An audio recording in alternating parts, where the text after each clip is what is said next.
The Meanest Doll in the World by Anne Martin and Laura Goodwin. Chapter 18. Home Sweet Home, Once Again. On Thursday morning, Annabel attempted something for which she had not had the courage in quite some time. She left the dollhouse, walked down the Palmers' hallway to Nora's room, and knocked on the Funcraft's front door.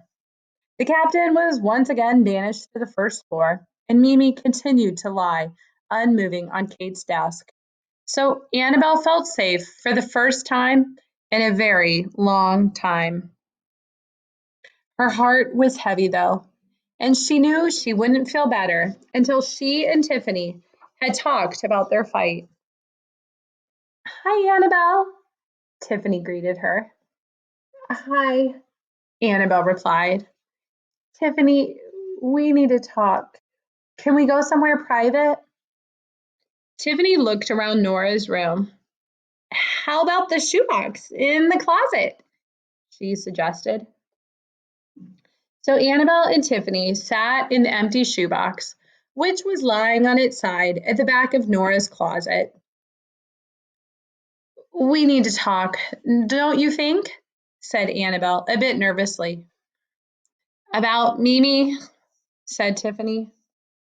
"No, about our fight." Tiffany poked at her shoe. "Yeah, I knew that's what you meant." Annabel drew in a deep breath and let it out slowly. "Okay," she began. "You see, I thought we were best friends." "I thought so too," said Tiffany. "Then why did you tell me and Mimi all those private things I told you? I know I didn't say not to tell them to anybody, but I thought you would understand that." "But, Annabel, I didn't tell Mimi anything. I barely even talked to her."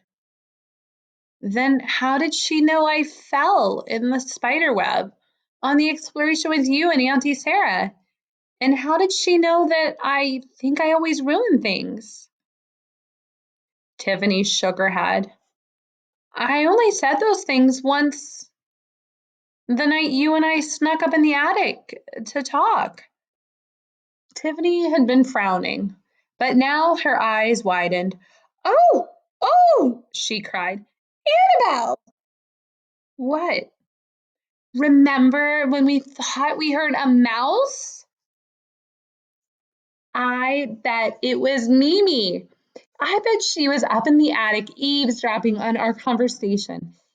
And," Tiffany continued, "I bet that mouse we thought we heard back at BJ's was Mimi crawling into the backpack."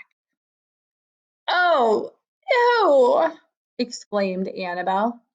And then Mimi was so sneaky. She was devious.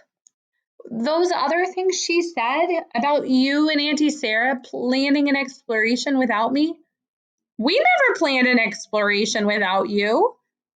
Mimi said you did, though. She said that you said I wasn't fun to be around, that I'm boring, and you were tired of hanging around with a fraidy cat. I guess she just made those things up." "Of course she did!" exclaimed Tiffany. "I would never say anything like that about you. Don't you know that, Annabel? You really are my best friend." Tiffany paused and looked thoughtfully at Annabel. "How could you believe such things?" "I guess," Annabel answered, "because those are the things I worry about.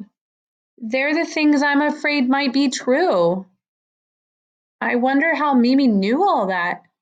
She certainly was a smart, well, horrible doll." "Tiffany, I'm sorry I didn't believe you, and I'm sorry I called you a traitor. And I'm sorry I called you a liar and said you were my former best friend. You'll always be my best friend, and you'll always be mine," replied Annabel. By the time Kate had returned from school that afternoon, Annabelle and the dolls were in the places in which Kate had left them the night before she had tidied up the dollhouse. Annabelle was propped up against the end of her bed, looking out into Kate's room. She had a good view of things when Kate delicately picked up Mimi, studied her, and then called, "Grandma Catherine?" A moment or two later, Grandma Catherine appeared in Kate's doorway. Kate held Mimi out to her and said, "Look what I found in my room last weekend. I don't know who she belongs to. She isn't Nora's, and I asked at school. She isn't Harmony's or Ayana's or Rachel's. Nora asked Martha, and she doesn't belong to her either." "Hmm," said Grandma Catherine. "That's strange. You have no idea how she got in your room?" Kate shook her head. "Suddenly, she was just lying on my floor. Nora thought she saw her jump off my bookcase," she added. Grandma Catherine frowned, but all she said was, "Well, I suppose you should take her to the Lost and Found at school. That seems like the best thing to do." "Okay," agreed Kate. "I'm sure she belongs to one of Nora's friends." On Friday morning, Kate stuffed me and Mimi into her backpack and took her to school. When she returned that afternoon, she reported to Grandma Catherine that she had left the doll in the Lost and Found bin. "Tiffany," said Annabelle late that night as they played in the nursery of the doll's house, "I had a horrible thought today." Tiffany put down the alphabet block she had been tossing from hand to hand. "What is it?" she asked. "Well, I was just wondering, what if Mean Mimi was pretending? What if she was fooling us and she isn't in PDS after all? I mean, what if she's still alive?" "Ah!" Tiffany shrieked softly. "Annabelle, that really is a horrible thought." "I know. Well, we can't do anything about it." Breathe in, breathe out. "The truth is," Annabelle said after a moment, "she probably is in PDS. That makes the most sense." "Yes, it does." "Tiffany, do you think about the dolls at BJ's house very often?" "Every day." "I wonder what they're thinking now." "What do you mean?" "I wonder what they think happened to me and Mimi. After all, she's been gone for a long time. And as far as they know, she just disappeared. I'm sure she didn't tell anyone what she was going to do. So all Waterfall and the others know was that suddenly Mean Mimi wasn't around anymore. Do they think she's hiding now? Do they think Kelly lost her somewhere?" "I don't know," replied Tiffany. "But I bet they're feeling pretty comfortable. I bet they think she's gone for good." Annabelle smiled. "I hope so. We know she's in the Lost and Found, and Kelly won't think to look for her there because she didn't take Mimi to school." "You know who I've been wondering about?" asked Tiffany. "Who?" "Techno Man." "Techno Man? Why?" "I feel bad for him."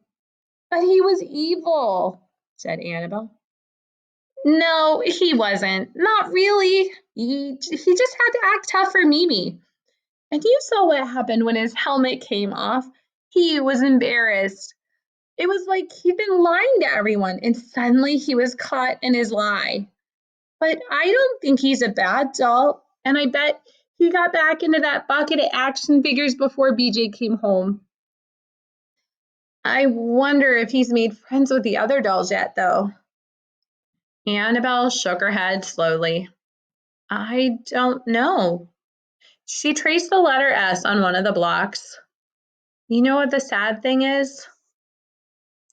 No matter what happened to me and Mimi, She probably didn't think she deserved it. If she's in PDS, she can't think anything. Well, no. But before that, before she jumped off the shelf, I'm talking about all her life, when she was here at the Palmers and everyone realized how mean she was. And we tried to trap her and everything. And before that, when she was at BJ's, and she kept doing things to make the other dolls mad at her. It seemed like no matter what she did or how people reacted to her, she still thought she was better than everyone. And she was right, and they were wrong. And that everyone was mean to her. Didn't she ever understand? Maybe not, said Tiffany. Remember Francine? Even after Miss Feldman caught her teasing Kate and reminded her of the class rules and made her apologize, Francine was still mean, as if it was Kate's fault that Francine had gotten in trouble. Annabelle sighed. I guess that's the way it is with bullies. They never learn. Maybe not with all bullies, maybe just some. You know what? I just realized your idea worked, Annabelle. What? Remember, you suggested that we do nothing about Mimi. You said not to poke a stick in a hornet's nest, and that if we left her alone, she would get herself into big trouble and do herself in. And that's exactly what happened. Annabelle smiled.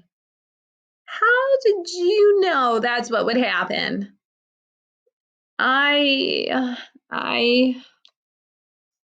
Because Annabelle is a thinker, said Auntie Sarah from her room. I'm sorry, girls, I couldn't help overhearing your conversation. That's okay, said Annabelle. Come downstairs, Auntie Sarah called. It's time for a talk. Another talk, Tiffany whispered to Annabelle with a small groan. I think this one will be more pleasant than the one about our fight, Annabelle whispered back. Annabelle and Tiffany followed Auntie Sarah all the way down to the parlor, where the rest of the dolls were gathered. We need to have a family meeting, announced Auntie Sarah. Can I come to the doll family meeting? Asked Tiffany. You're part of the family, Mama replied, and Tiffany grinned. I want to say, Auntie Sarah began when everyone had settled down, that I believe we owe Annabelle a thank you and an apology. For what? Asked Bobby. A thank you for showing us a wise way in which to deal with a menace, and an apology for not having more faith in her ideas. Annabelle was exactly right about Mimi, and I think we should recognize that. Annabelle, I know you sometimes worry that you're not as daring as Tiffany. Or you, added Annabelle. Or me, or as brave as Bobby, Auntie Sarah continued. Or the Funcrafts, added Annabelle. Or the Funcrafts, but you have your other strengths. You have a good brain and you put it to good use.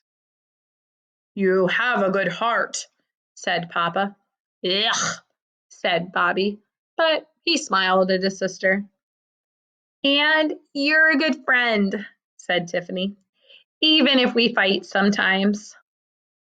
All friends fight sometimes, said Uncle Doll. Annabelle went to bed that night, thinking warm thoughts about friendship and her good brain and heart. The warm thoughts stayed with her the next morning while she lay stiffly in the dollhouse as Kate got dressed. This was often Annabelle's worry time, and today she was tempted to worry about what might happen if Mean Mimi weren't in PDS after all. If she had been doing a very good job of faking it, it might one day return to the Palmer's house in Kate's backpack. But she reminded her good brain to think positively. The warm thoughts were still with her later in the morning when the Palmer's house was quiet, and Auntie Sarah said she thought it was high time to return to the attic to begin work on her spider farm. Now that the menace is gone, she added. Does anybody want to come with me? I bet Tiffany will, said Annabelle. And you? Asked Auntie Sarah. Annabelle thought for a moment. Well, I'm still afraid of spiders, she admitted finally. But I do have an idea of how we could harvest their silk. Wonderful, said Auntie Sarah, clapping her hands together. You may show us tonight. But that evening, before Annabelle had a chance to show off her idea, Nora snagged her and Tiffany and Bailey and plopped them down on the floor of the bathroom. Time for Miami Beach a go-go, she said. Nora was once again dressed in her bathing suit and goggles and flippers. She ran water in the bathtub and tossed the fun crafts into the small waves. Then she placed Annabelle in the soap dish. You can be the lifeguard, she said. Annabelle smiled to herself. So this time she had a role in Nora's drama. Maybe she wasn't floating and bobbing with the fun crafts, but she had been assigned an important job. Annabelle gazed ahead of her at a corner of the bathroom and thought she detected a small movement by the floor. She stared hard and realized that a spider was spinning a web there. A spider she thought might be Tenagera domestica. Annabelle thought of Auntie Sarah's spiders and how they work quickly and diligently so that they are able to spin web after web. Spiders are tenacious, Annabelle realized. They start new webs and they work and work, and if the webs are damaged or destroyed, they simply repair them. I'm tenacious too, thought Annabelle, and diligent. I watch and I wait, and my good brain and I are tenacious and diligent, like spiders. Annabelle, in her spot in the soap dish, made a list in her head. Tenacious, diligent, a good brain, a good heart, a good friend. Then she added, a family who loves me, good friends in return. There was nothing boring about any of that. The end.